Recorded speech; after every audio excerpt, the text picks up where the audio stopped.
Bismillahirrahmanirrahim. Assalamualaikum warahmatullahi wabarakatuh. Ayah bunda yang dirahmati Allah Subhanahu wa taala. Pertama-tama dan yang paling utama, marilah kita panjatkan syukur kita kehadirat Allah Subhanahu wa taala, yang mana Allah Subhanahu wa taala telah memberikan kepada kita begitu banyak nikmat-Nya. Bahkan jika kita menghitung nikmat yang Allah Subhanahu wa taala berikan kepada kita, maka kita tidak akan mampu. Kemudian salawat dan salam tak lupa kita curahkan kepada suri tauladan kita, junjungan kita Nabi Agung Muhammad sallallahu alaihi wasallam. Ayah bunda yang dirahmati Allah Subhanahu wa taala, sebelum kita memulai pembahasan kita pada pagi hari ini, maka marilah kita luruskan niat kita. Kita pancangkan niat kita agar Allah Subhanahu wa taala menerima setiap apa yang kita usahakan pada hari ini. Thalabul ilmi kita Allah terima, niat kita Allah luruskan, kemudian keinginan-keinginan kita Allah Subhanahu wa taala kabulkan. Allahumma inna nas'aluka ilman nafi'an wa rizqan tayyiban wa amalan mutaqabbalan. Allahumma sahli sadri wa yassir li amri wahlul 'uqdatam min lisani yafqahu qawli. Ayah bunda yang dirahmati Allah Subhanahu wa taala, insyaallah pembahasan kita pada pagi hari ini adalah seputar persaksian bahwa Muhammad utusan Allah. Jika kita melihat judul pembahasan kita pada pagi hari ini, maka insyaallah akan terbayang dalam benak kita. Pasti pembahasan kita tidak lain dan tidak bukan adalah seputar syahadat. Asyhadu anna Muhammadan abduhu wa rasuluhu. Bahwasannya aku bersaksi bahwasannya Muhammad itu adalah utusan dan hamba Allah Subhanahu wa taala. Maka sebelum kita masuk kepada konsekuensi rukun-rukun pembahasan lebih dalam, maka kita perlu lebih mengenal siapa itu Nabi Muhammad sallallahu alaihi wasallam. Jangan sampai kita sebagai umat Islam yang mengaku umatnya Nabi Muhammad sallallahu alaihi wasallam, kita mengaku bahwasannya Nabi Muhammad suri tauladan kita. Kita setiap hari kita bersalawat kepada Nabi Muhammad sallallahu alaihi wasallam, akan tetapi ternyata kita tidaklah mengenal Rasulullah sallallahu alaihi wasallam. Yang kita kenal hanyalah sekedar nama. Kita hanya mengenal Rasulullah SAW hanya sekedar nama, Muhammad bin Abdullah. Kemudian kakek-kakek beliau kita tidak tahu, kita nasabnya tidak tahu. Maka ini sangat ironis sekali. Dan sungguh berbanding terbalik ketika misalnya kita ditanya oleh saudara kita atau kawan kita. Misalnya ada orang yang bertanya, siapakah pemain sepak bola ini? Namanya siapa? Nomor punggungnya berapa? Sekarang main di klub mana? Prestasinya apa? Terkadang kita langsung dengan spontan kita menyebutkan, dia main di klub ini. Posisinya adalah striker misalnya. Nomor punggungnya sekian. Pencapaian individualnya sekian dan sekian. Terkadang kita sebagai seorang laki-laki ketika ditanya tentang pemain sepak bola, kita langsung cepat menjawabnya. Atau misalnya olahraga lain yang digemari oleh kaum pria, kita langsung dengan sat-sat das-des kita langsung tahu. Menyebutkannya tanpa ragu-ragu, kita yakin. Atau begitu juga terkadang ada sebagian kita ketika ditanya misalnya artis, siapa? Misalnya musisi ini, musisi itu, artis K-pop Korea, drama-drama, filmnya apa saja yang dibintangin, berapa series, kemudian penghargaan individunya apa. Misalnya pernah mendapatkan penghargaan artis terbaik atau aktor terbaik, membintangi beberapa film, membintangi beberapa serial. Terkadang kita hafal, bahkan namanya yang susah, terkadang kita bisa hafal dengan mudahnya. Akan tetapi Rasulullah Shallallahu Alaihi Wasallam yang nama beliau itu mudah dihafal. Tidak ada nama-nama yang secara nasab Rasulullah SAW yang susah untuk kita hafal. Insya Allah secara umum nasabnya itu mudah. Tapi banyak di antara kita ini tidak tahu Rasulullah SAW itu kapan. Bahkan terkadang kita juga tidak tahu kapan Rasulullah SAW itu dilahirkan. Atau misalnya kita tidak tahu konsekuensi apa yang mengharuskan seseorang ketika mengakui bahwasanya ia bersaksi bahwasanya Nabi Muhammad SAW adalah hamba dan utusan Allah. Dan ini yang paling parah. Kita sebagai seorang muslim, ternyata kita tidak mengetahui, tidak kenal dengan siapa yang kita idolai. Bukankah seseorang ketika mengaku bahwasanya idolanya, suri tauladannya adalah seseorang, maka dia pasti hafal. Namun kenapa banyak di antara kaum muslimin dia tidak tahu Rasulullah SAW. Ia mengenal Rasulullah SAW hanya sekedar nama saja. Bahkan yang sangat miris zaman sekarang, belum lama ini ada sebuah eksperimen.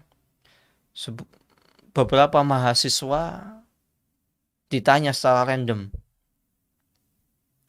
siapakah Muhammad itu? Siapakah Rasulullah itu? Mereka tidak tahu, hanya menjawab, ya utusan Allah. Muhammad, ya itu orang Arab, atau lain sebagainya. Padahal mahasiswa dan mahasiswi tersebut bukanlah orang non-muslim. Mereka orang Islam, mereka memakai jilbab, mereka bersekolah di sekolah institusi Islam, lembaga Islam.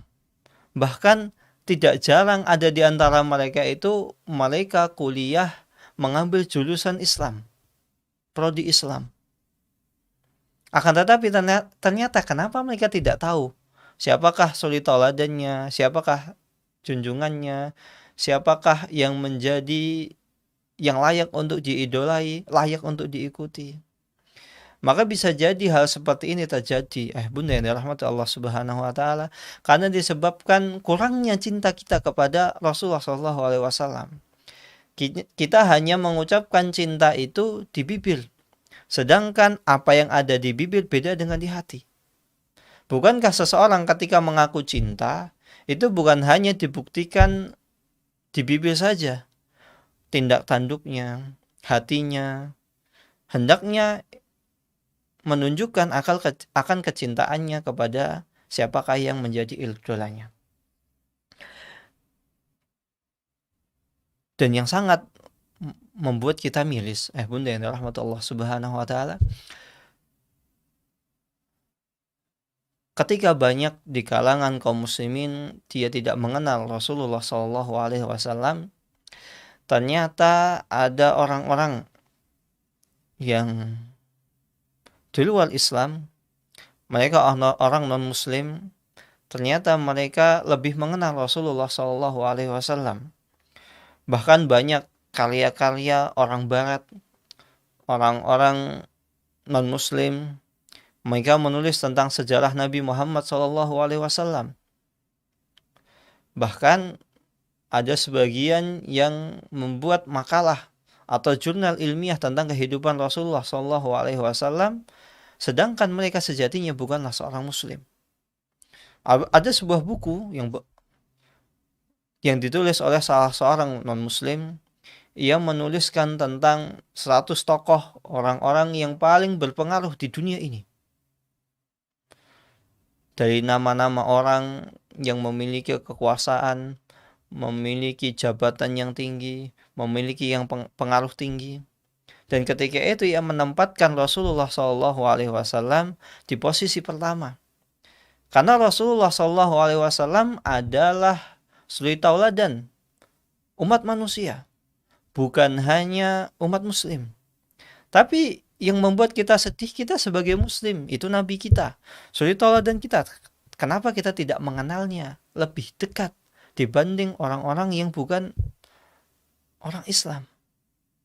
Bukankah ketika seseorang, misalnya ayah bunda, ingin mencari seorang sosok, seorang ayah, seorang pemimpin yang luar biasa, bukankah kita mendapati pada diri sosok Rasulullah SAW? Maka kenapa kita mencapaikan, misalnya kita belajar ilmu-ilmu parenting dari barat, yang mana bukti secara nyatanya belumlah terbukti. Banyak di antara fakta-fakta tersebut, bukti, secara apa yang dia sampaikan itu hanya sekedar teori saja. Bukti nyata, fakta, tidaklah demikian. Banyak kita dapati orang-orang barat adalah orang-orang yang di kehidupannya itu orang yang tidak mempedulikan anaknya, tidak mempedulikan pendidikan anaknya, tidak mempedulikan pendidikan kesejahteraan istrinya.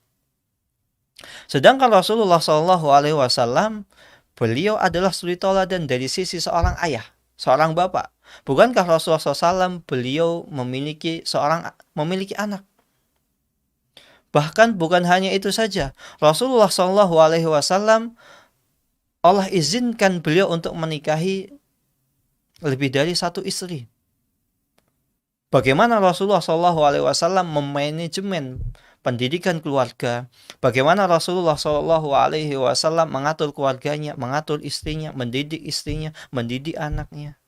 Bukankah kita dapati Rasulullah SAW adalah sosok yang sangat ideal untuk kita jadikan contoh. Kemudian Rasulullah SAW juga menjadi sosok teladan dalam diri seorang pemimpin negara. Rasulullah SAW beliau adalah seorang pemimpin negara, seorang negarawan yang ulung, seorang negarawan yang sejati, seorang atasan yang sejati. Maka kita misalnya ketika kita posisi sebagai seorang ayah, kita memimpin sebuah perusahaan, pasti kita mencari sosok seorang leader, seorang panutan, seorang yang bisa kita ambil sebagai panutan. Bukankah Rasulullah SAW beliau adalah sosok ideal?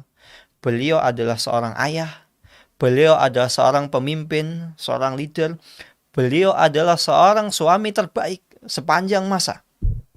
Tidak ada suami yang lebih baik dibandingkan oleh Rasulullah SAW.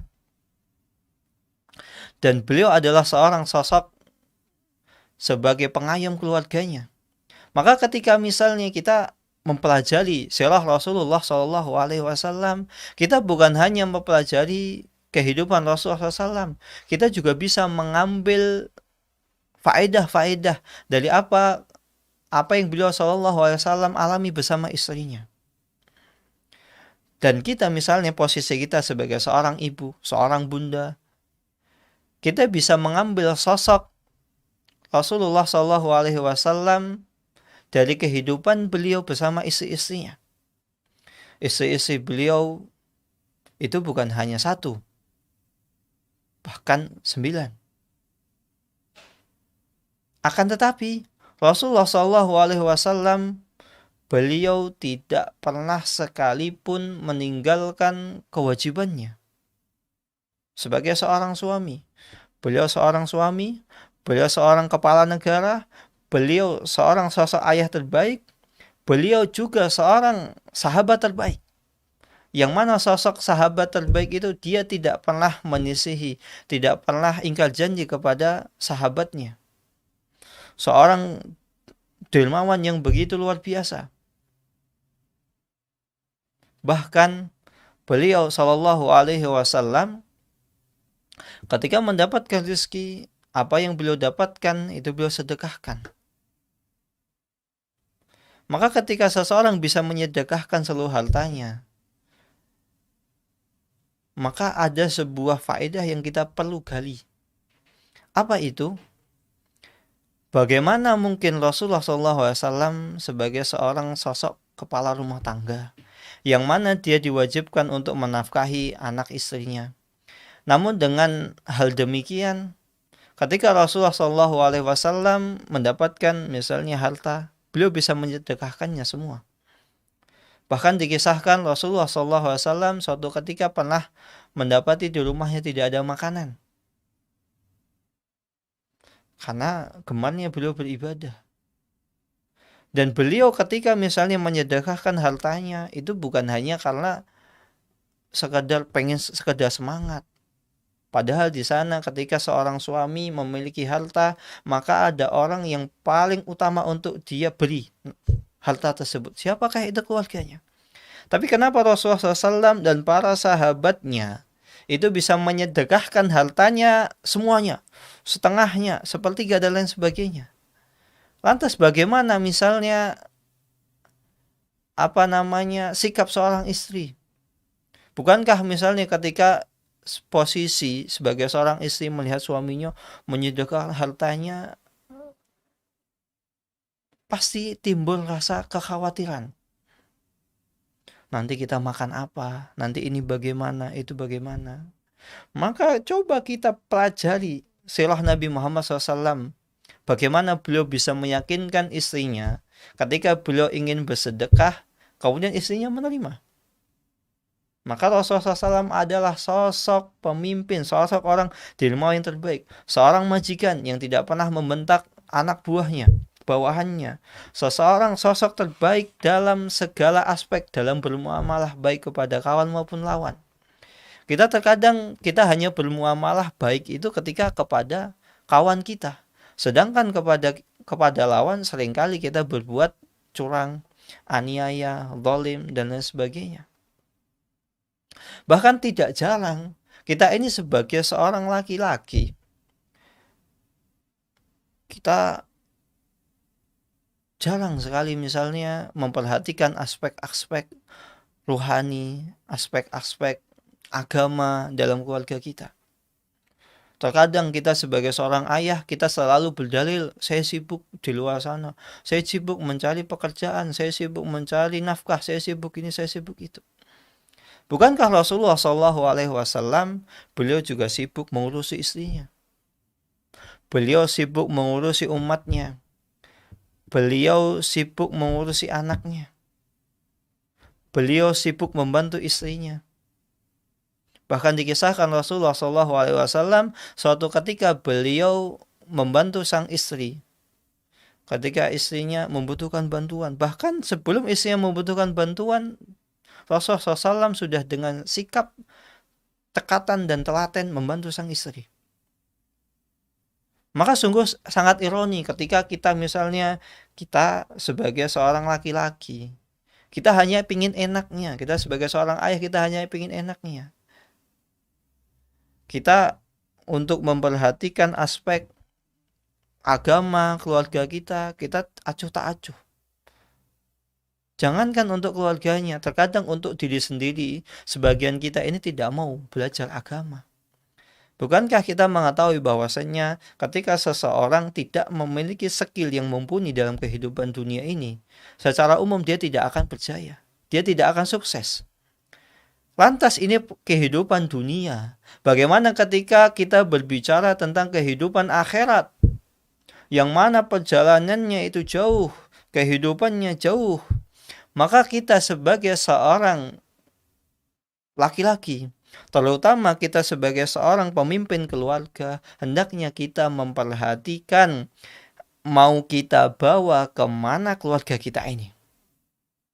Maka marilah kita contoh Rasulullah SAW. Beliau sebagai kepala rumah tangga, sebagai seorang negarawan, sebagai seorang pemimpin keluarga, seorang ayah, beliau mampu mengayomi semua hal tersebut.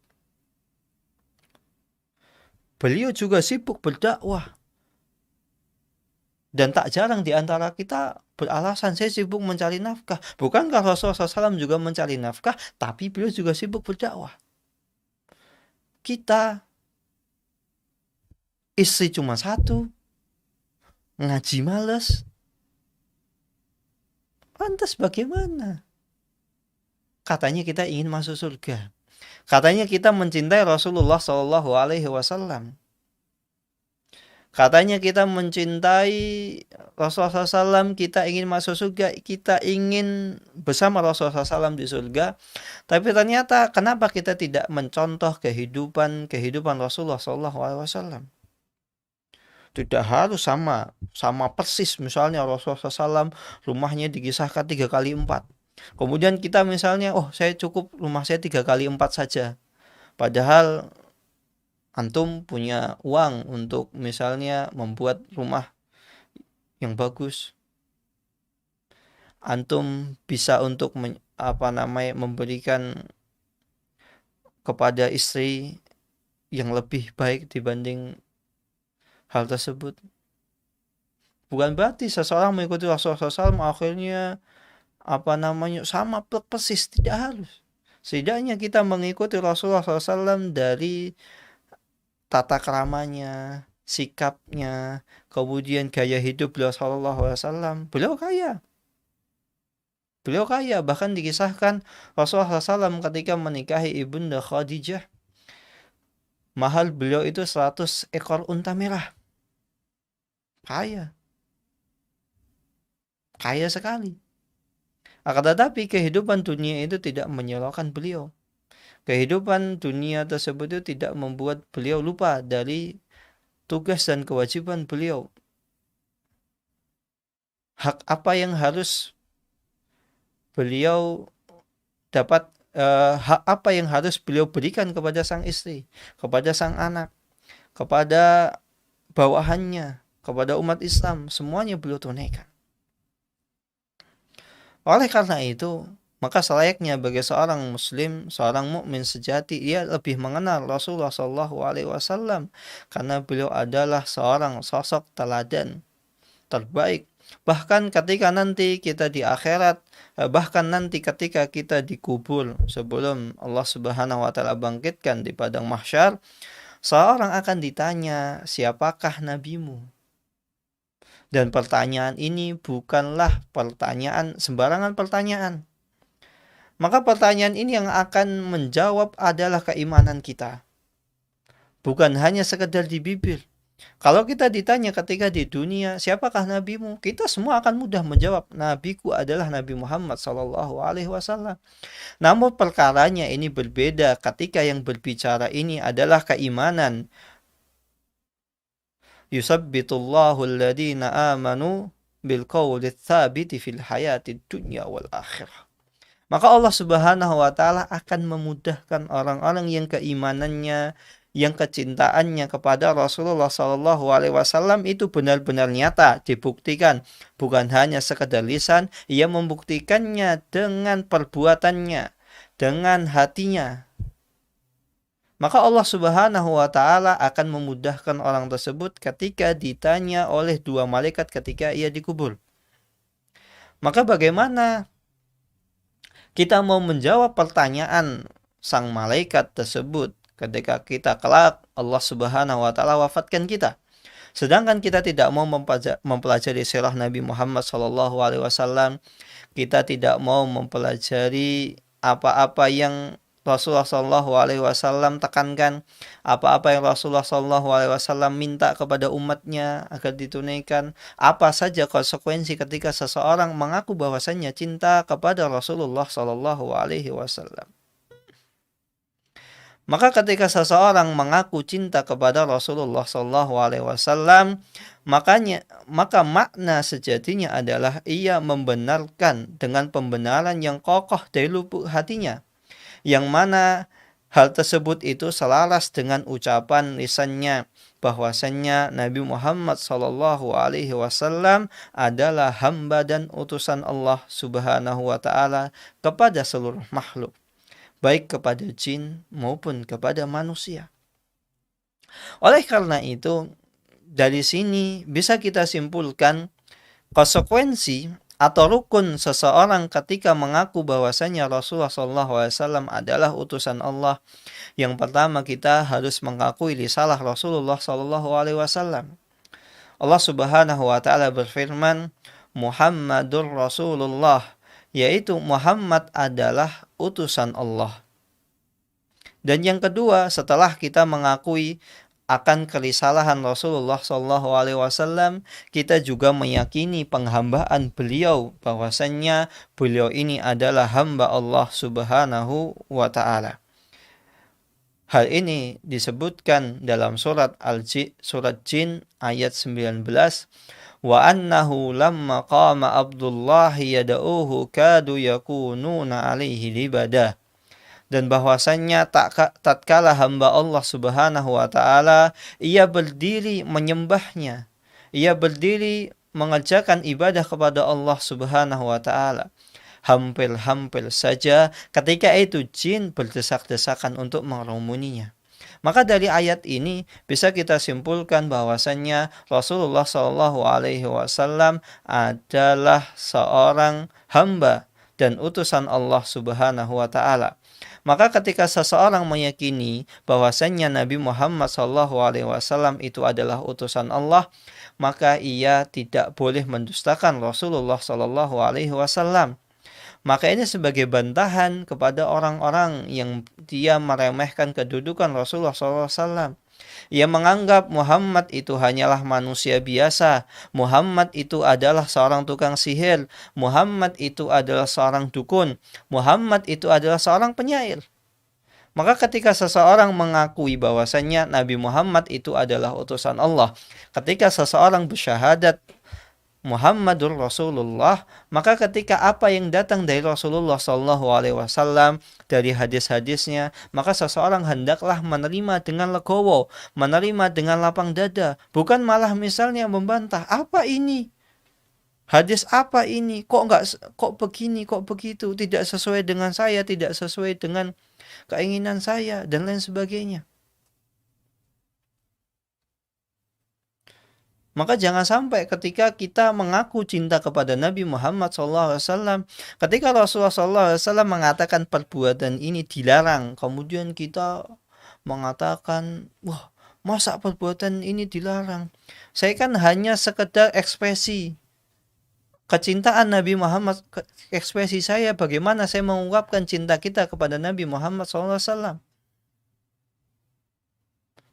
Maka ketika kita mengekspresikan cinta, itu ada aturannya. Tidak boleh seseorang sembarangan.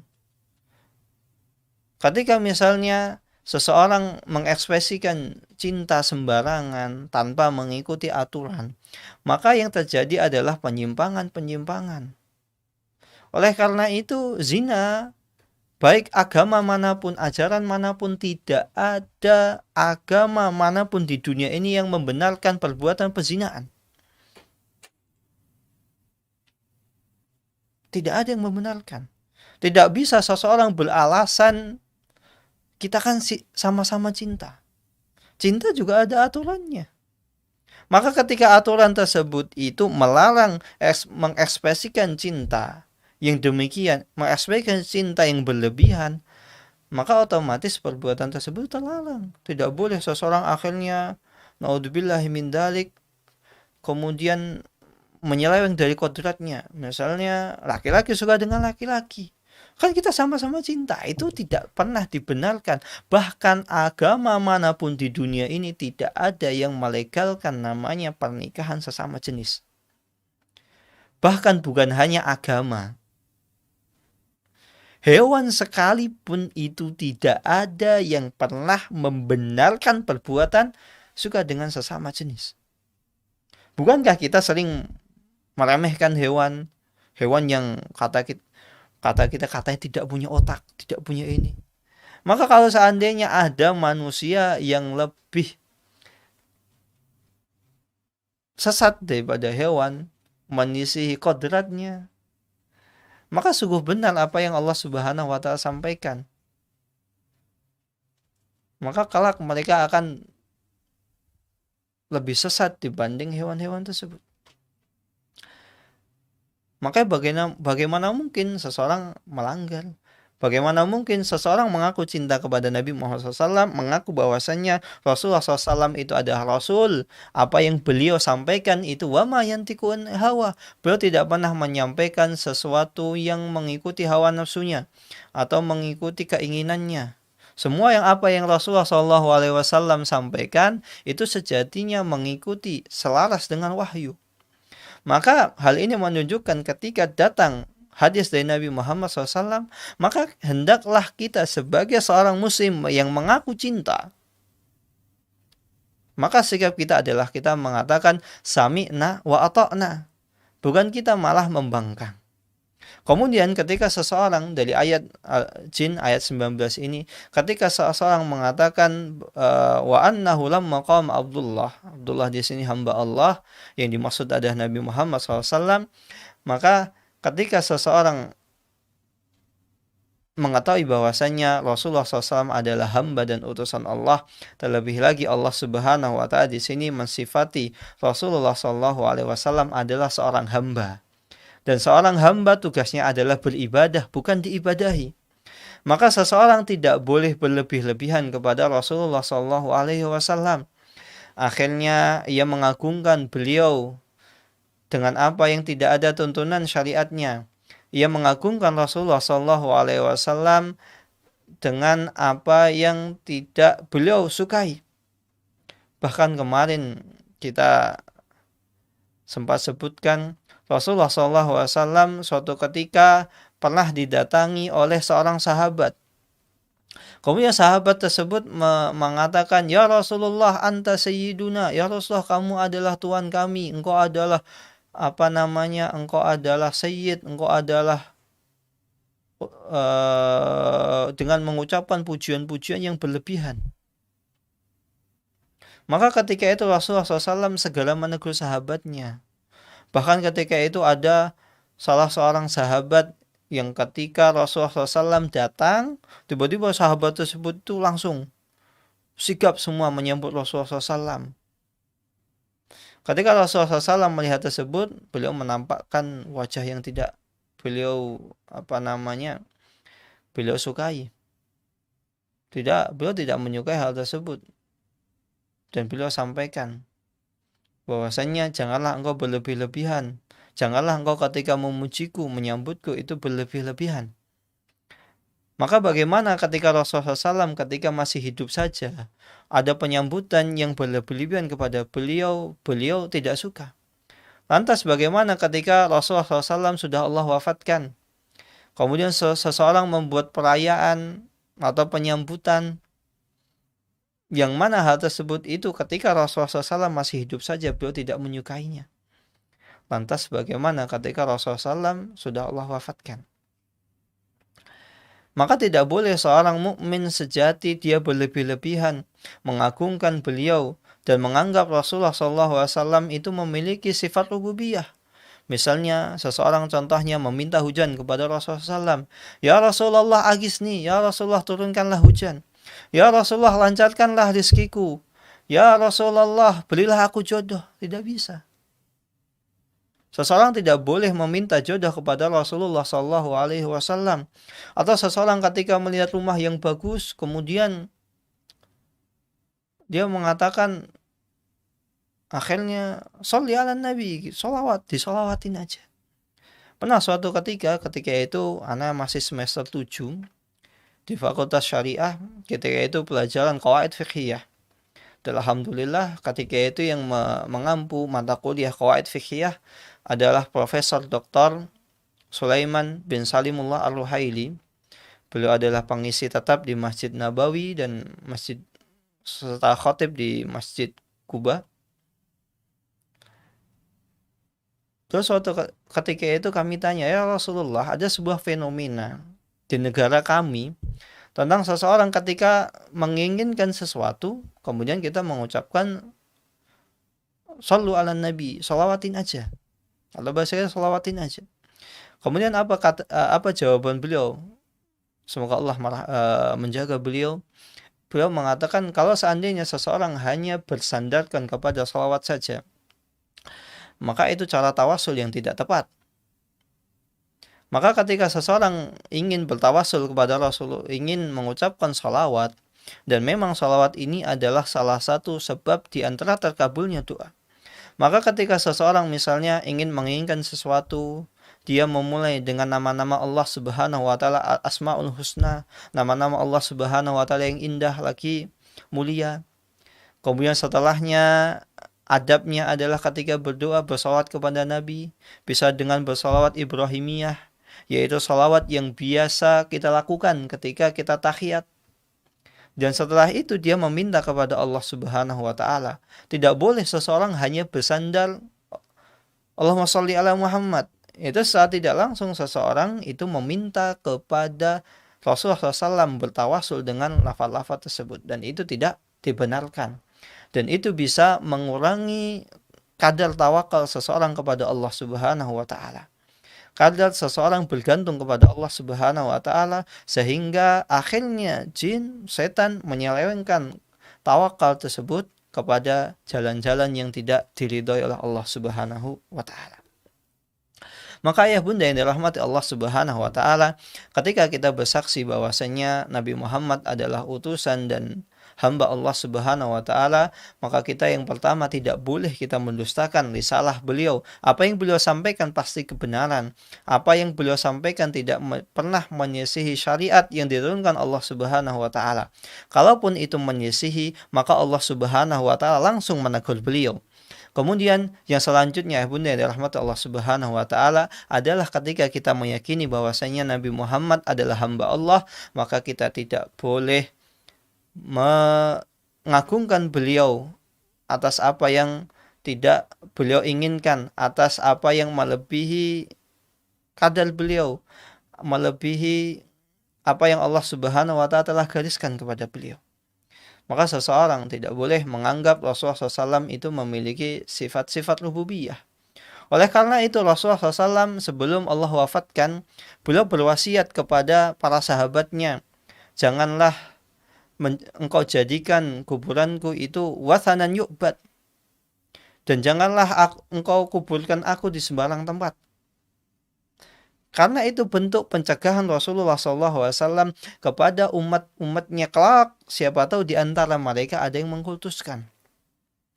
Bahkan ada sebuah kejadian, ada di sebuah kampung, semua kampung tersebut itu tahu bahwasannya kuburan tersebut itu di dalamnya tidak ada apa-apanya, tidak ada isinya, tidak ada di dalamnya batang pisang atau batang kelapa atau pohon apa, atau tidak ada jenazahnya sama sekali. Kemudian datang seseorang dari luar kampung, ia menghiasi kuburan tersebut, dibangun di sampingnya semen, dibangun rumah, dihias dengan sedemikian rupa. Kemudian dia mengundang orang-orang mengatakan bahwasanya ini kuburan wali fulan bin fulan bin fulan. Kemudian orang-orang berbondong-bondong lambat laun, yang awalnya rumah itu makam tersebut hanya sepetak tanah, lama-lama menjadi luas dan semakin besar. Nah, ketika kuburan tersebut dihias dengan begitu megah luar biasa, warga kampung yang mana makam tersebut berada di kampung tersebut lambat laun akhirnya percaya. Padahal mereka semuanya tahu, hakul yakin, bahwasanya di dalam makam tersebut itu tidak ada apa-apanya. Dan kisah yang saya sampaikan ini adalah kisah nyata, terjadi di sebuah kota yang ada di Pulau Jawa. Saya sengaja tidak menyebutkan daerah tersebut, kota tersebut, karena ditakutkan nanti terjadi sesuatu yang tidak diinginkan. Tapi kisah yang saya sampaikan ini, insya Allah saya yakin ini 100% nyata. Karena yang pertama, daerah tersebut tidaklah jauh dari tempat saya tinggal. Kemudian beberapa kerabat ada yang tinggal di desa tersebut, di kampung tersebut. Dan mereka heran. Kenapa padahal warga kampung semuanya tahu makam tersebut tidak ada apa-apanya, tidak ada isinya sama sekali, namun kenapa seseorang mengagungkannya? Inilah ketika seseorang berlebih-lebihan kepada sesuatu yang awalnya adalah kebohongan, lama-lama akan menjadi dianggap biasa. Maka Rasulullah SAW benar apa yang beliau sabdakan sebelum Allah wafatkan beliau. Beliau melarang seseorang untuk menjadikan makam beliau itu sebagai kuburan. Beliau melarang kepada para sahabatnya untuk bersikap berlebihan kepada beliau. Karena ditakutkan seperti ini. Ini yang makam yang jelas-jelas tidak ada isinya, tidak ada manfaatnya sama sekali. Tidak bisa mendatangkan madarat, tidak bisa mendatangkan manfaat. Orang datang, banyak datang ke tempat tersebut. Na'udzubillah min dzalik, ada yang meminta jodoh, ada yang minta apa. Maka sungguh benar Rasulullah SAW, wa ma yantiqu anil hawa in huwa illa wahyu yuha. Maka apa yang beliau sampaikan itu adalah sebuah kebenaran dan kita wajib untuk mengimani. Ayah bunda yang dirahmati Allah Subhanahu wa taala, adapun syarat-syarat seseorang dan tuntunannya, ketika seseorang syarat yang harus terpenuhi ketika ia meyakini bahwasannya Nabi Muhammad adalah utusan Allah dan Nabi Muhammad adalah hamba Allah, syarat yang harus terpenuhi adalah kita mentaati apa saja yang beliau Shallallahu Alaihi Wasallam perintahkan. Apa yang beliau perintahkan itu tidaklah terlepas dari kebenaran. Beliau tidak pernah mengucapkan kata-kata yang mengikuti hawa nafsu beliau, mengikuti keinginan beliau, mengikuti sifat keegoisan beliau. Karena Allah Subhanahu wa taala telah mensucikan beliau. Allah Subhanahu wa taala telah mensucikan beliau bahkan jauh sebelum Rasulullah SAW diangkat menjadi rasul. Sehingga Rasulullah SAW tidak heran beliau dikenal di kalangan orang kafir Quraisy sebagai Al-Amin, orang yang terpercaya, lagi bisa dipercaya, orang yang jujur, orang yang amanah, orang yang cerdas. Karena Allah Subhanahu wa taala sudah jauh-jauh hari menyiapkan bahwasannya beliau ini adalah utusan Allah. Ayah bunda yang dirahmati Allah Subhanahu wa taala, jika kita misalnya memiliki seorang sahabat, seorang kawan, dia orang yang cerdas, dia orang yang jujur, dia orang yang bisa dipercaya ketika kita mengamanahkan barang kepada orang tersebut. Maka ketika orang tersebut mengatakan sesuatu, pasti kita akan dengan cepat kita mengamininya, kita akan percaya. Maka lantas bagaimana Rasulullah SAW ketika memerintahkan sesuatu yang mana Rasulullah SAW adalah orang khairun min khiyarillah. Rasulullah SAW adalah manusia terbaik dari pilihan Allah Subhanahu wa taala. Maka apa yang Rasulullah SAW sampaikan itu pasti tidak terkandung di dalamnya kebohongan.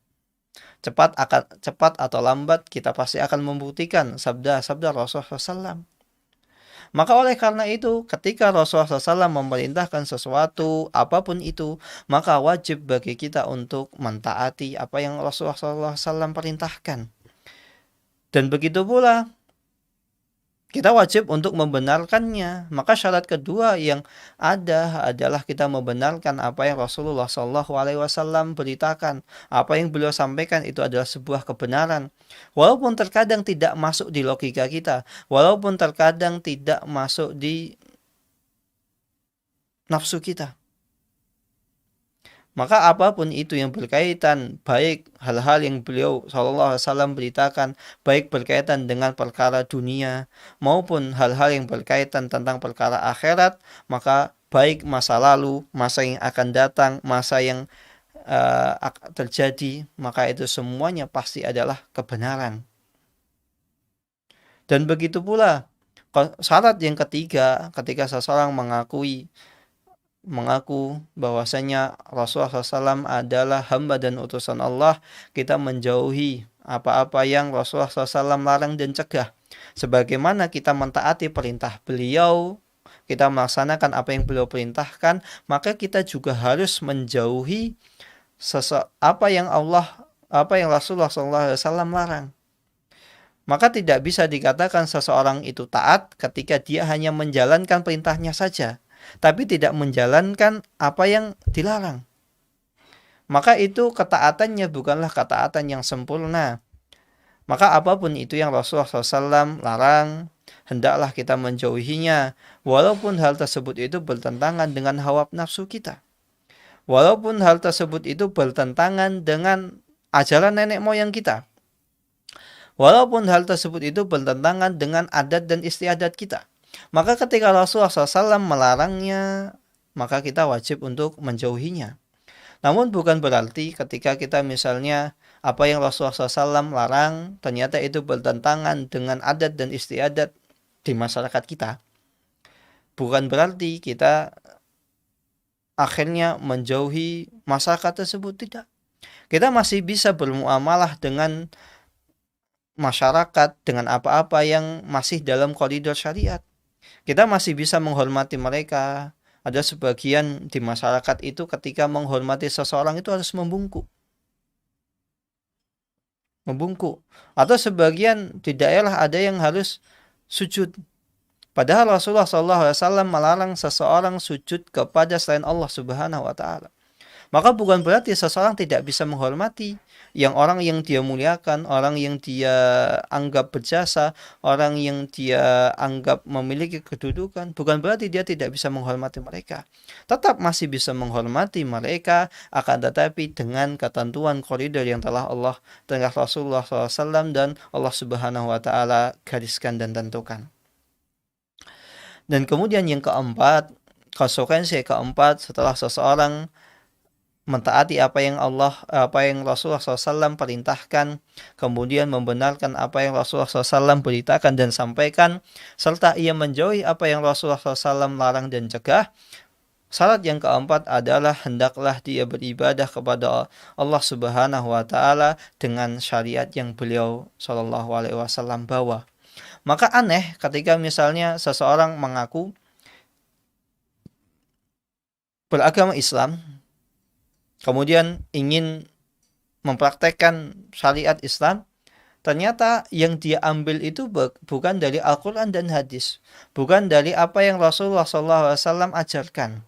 Ternyata dia mengambil hal tersebut itu dari praktek-praktek syariat-syariat agama lain yang akhirnya diserap oleh masyarakat awam muslim sehingga dianggap hal tersebut adalah praktek Islam.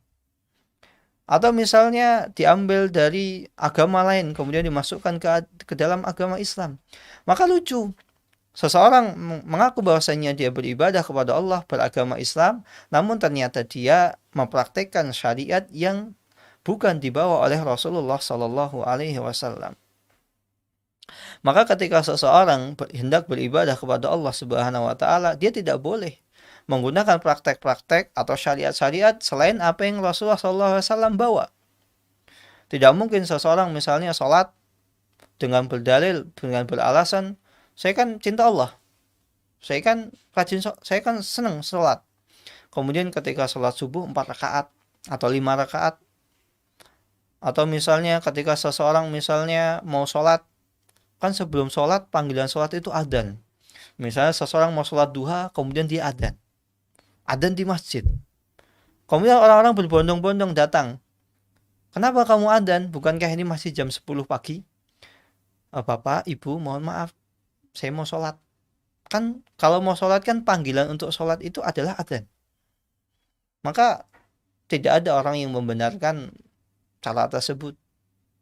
Tidak boleh seseorang beribadah kepada Allah Subhanahu wa Ta'ala dengan membuat syariat baru atau menyerap syariat yang bukan syariat Islam.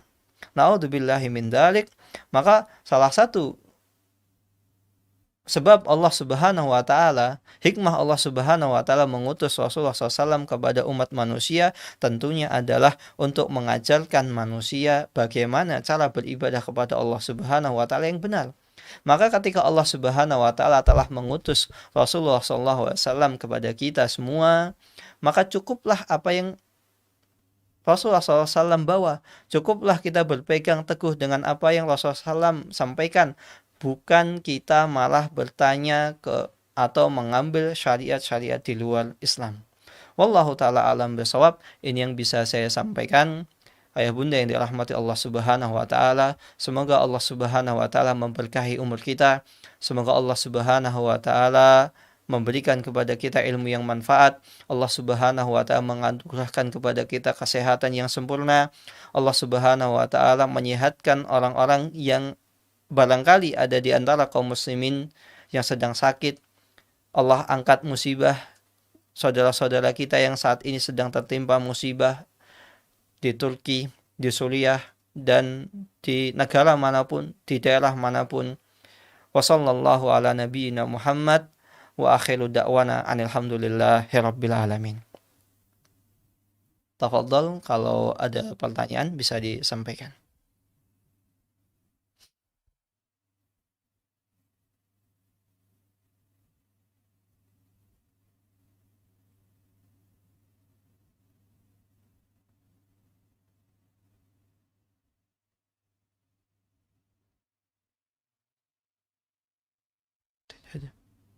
Belum ada. Thayyib, kalau tidak ada pertanyaan yang masuk, mungkin kita tutup dengan doa kafaratul majelis. Subhanakallahumma wa bihamdika asyhadu an la ilaha illa anta astaghfiruka wa atubu ilaik. Wassalamualaikum warahmatullahi wabarakatuh.